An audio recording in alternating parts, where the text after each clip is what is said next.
عليكم ورحمة الله وبركاته. كيفكم يا أحلى المتابعين؟ معاكم مامي تشاندس. مقطع فيديو اليوم هو عن كيف ترسم جسم انمي انثى خطوة بخطوة بالصوت والصورة. ولكن قبل لا نبدأ لا تنسوا انكم تشتركوا في القناة وفعلوا زر الجرس ليوصلكم كل جديد، وادعموني بلايك لاستمر في رفع الفيديوهات المفيدة لكم. اما الآن خلونا نبدأ. كيف نرسم الجسم بأقل أخطاء ممكنة؟ أول شيء لازم تفهموا تكوينة الجسم ونبسطها لأشكال هندسية. مثال الرأس حيكون على شكل دائرة زي ما انتم شايفين هنا. حرسم هنا الوجه على السريع. بعد ما رسمت الدائرة حرسم هنا الوجه على السريع عشان نكمل الشرح. وبعدها حنبدأ برسم الرقبة، حيكون على شكل أسطواني أو مستطيل زي ما انتم شايفين. وللقفص الصدري حنبدأ برسم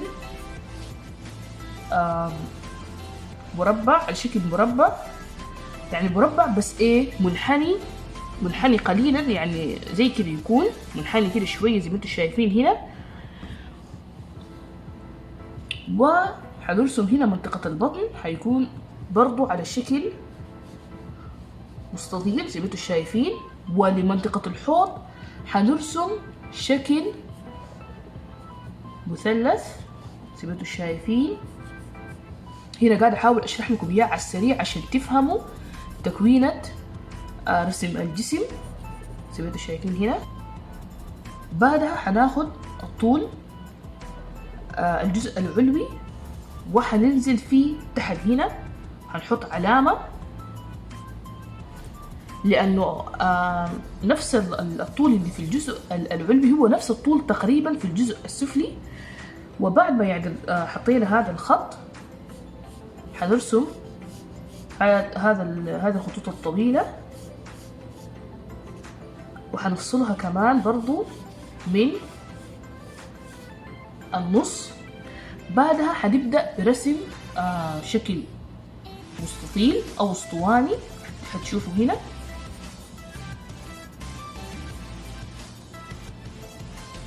حتى هنا كمان نرسم نفس الشكل. وللمفاصل حنرسم شكل الدائرة، وحنكمل رسم المستطيل الثاني بس حيكون أصغر من اللي فوق زي ما انتم شايفين.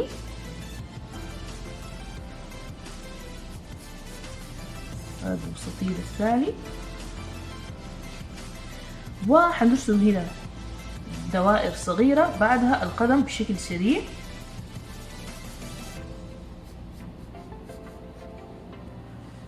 أما بالنسبة لليد دائما لازم نركز بأنه أول شيء نسوي هذا الخط الطويل، لأنه هذا الخط حيكون سهل علينا. بس لو كنا نبغى نرسم يد تسلم أو تحيي زي كده حنعكسها زي كده يعني.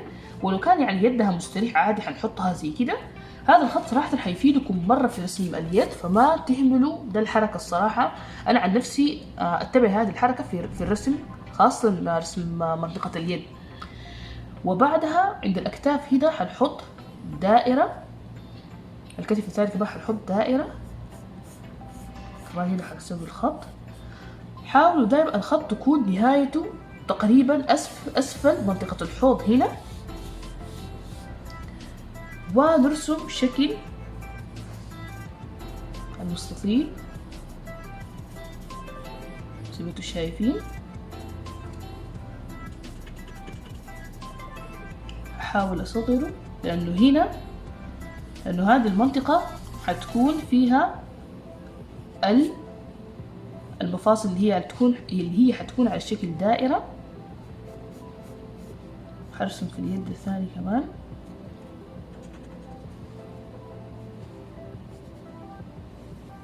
رسم الدائرة.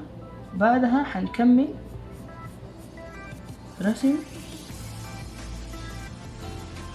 باقي اليد. بعدها نفصل بعدها اليد على بشكل سريع.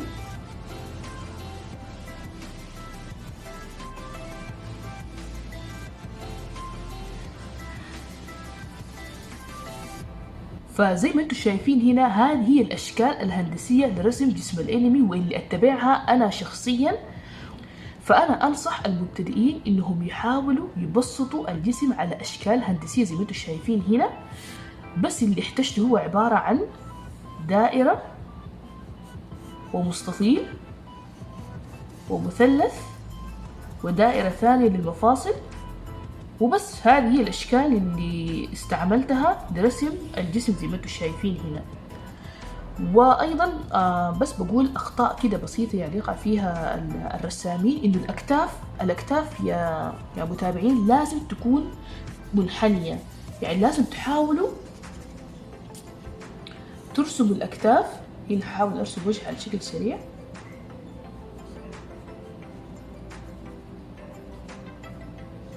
حاولوا دائما إنه الأكتاف تكون منحنية للأسفل.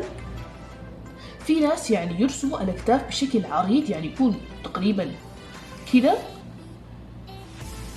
وهذا صراحة خطأ. لازم الأكتاف تكون شوية منحنية للأسفل زي ما انتم شايفين كده.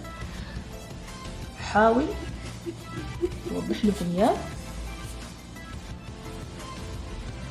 حاولوا دائما ترسموا الأكتاف على شكل منحني شوية للأسفل زي ما انتم شايفين.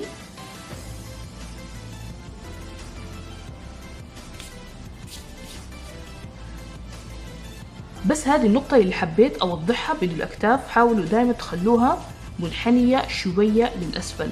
والآن خلونا ننتقل للشرح الأساسي اللي هو إنه نرسم هذا الشكل لكن بدقة أعلى بتركيز أكبر، ويكون ونرسم عليه بعدها الجسم عشان تشوفوا النتيجة النهائية لرسم الجسم. فخلونا نبدأ.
شايفين قدرنا نحصل مع بعض على جسم انمي انثى باسهل طريقة ممكنة. حوريكم الشكل الاول اللي رسمناه كان عبارة عن هذا الشكل، جينا رسمناه بتركيز اكبر مرة ثانية، بعدها اضفنا عليه الجسم زي ما انتم شايفين. يعني هذيك الاشكال الهندسية خلت صراحة رسم الجسم اسهل ما يكون. فاتبعوا هذه الطريقة واتدربوا يعني يوم عن يوم، وتدريب يعني بشكل يومي. حتى لو تخصصوا مثلا نص ساعة لربع ساعة كده تتدربوا فيه على رسم الجسم، جدا حتلاحظوا فرق رهيب في الرسم الصراحة. وإذا عجبكم المقطع لا تنسوا إنكم تشتركوا في القناة وتفعلوا زر الجرس ليصلكم كل جديد، وتدعموني بلايك، وانشروا المقطع لأصدقائكم الرسامين عشان يستفيدوا.